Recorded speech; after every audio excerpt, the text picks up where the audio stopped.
I'm Dr. Cath Watson, and today PD Insurance has asked me to talk to you about why veterinary costs seem to be so high.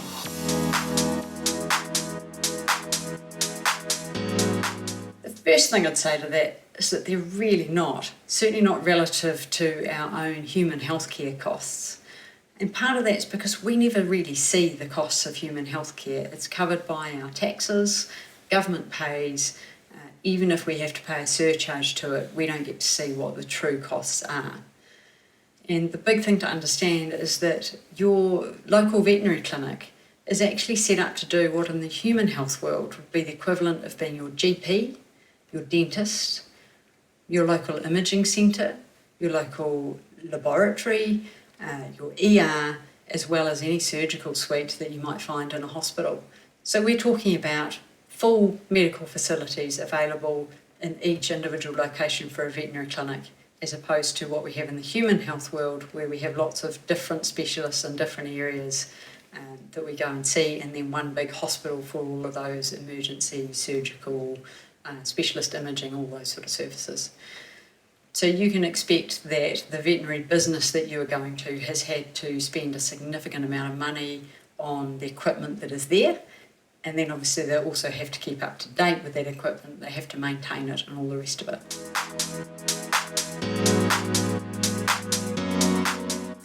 On top of that, the human health world is dealing with one species, that's us, humans.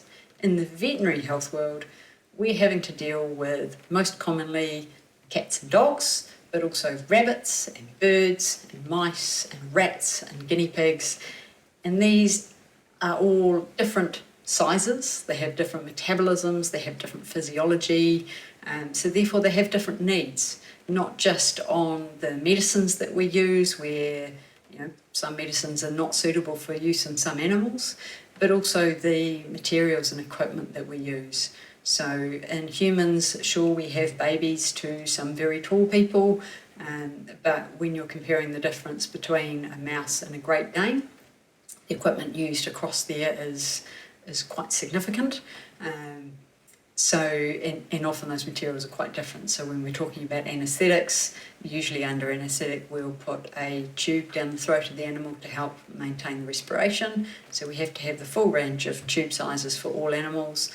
But then we also have to deal with things like birds, where obviously you can't put the same sort of tube down, or maybe a guinea pig or a rabbit where it's more difficult, they're different types of tubes, or maybe we're talking about a mask over the face.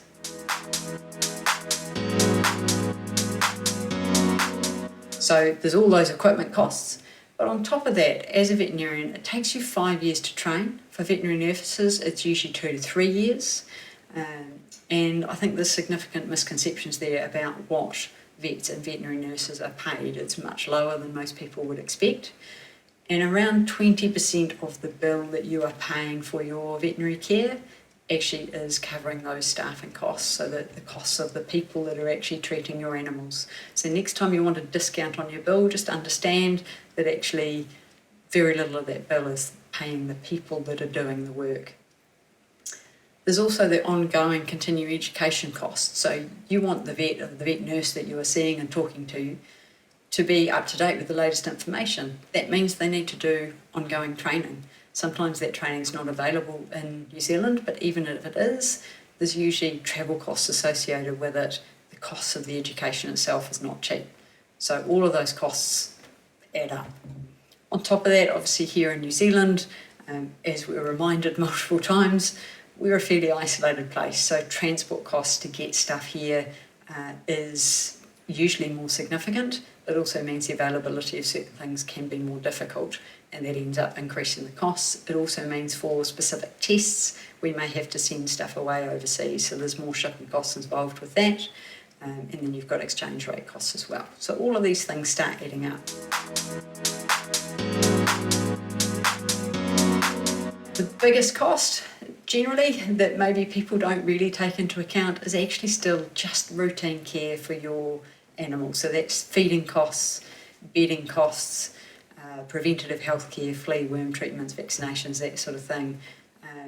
Those over the life of an animal are much more significant than any healthcare costs.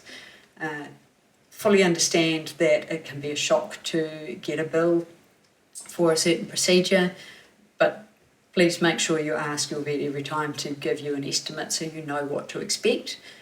Obviously in emergencies we don't always have the time to consider those costs as well as we'd like, but generally a lot of stuff that we're doing to help to treat problems for cats and dogs, you've got some time to think about whether those costs are acceptable to you, what the options are.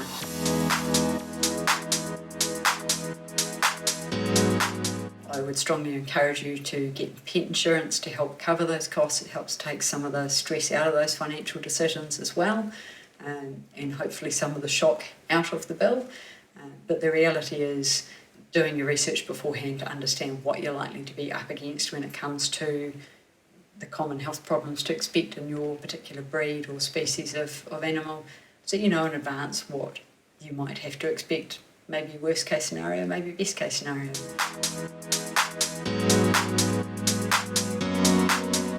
The one thing I would please ask is don't take it out on your vet when the costs are not what you expect them to be. We're not out there to rip anybody off. We are a business. We do have to pay our staff. We do have to pay GST, income tax, all that other stuff that everybody else does. We're still human. It has been your choice to get a pet. It is your responsibility to make sure you can cover the needs of your pet, including the financial costs involved. If you are concerned that the costs are higher than what you would expect, then ask around. See if you can get a quote elsewhere, but please don't take it out on a vet. Every clinic has a different pricing structure. Nobody is trying to rip you off. They're trying to stay in business so that they can keep serving the needs of you and your pet and your community and their pets.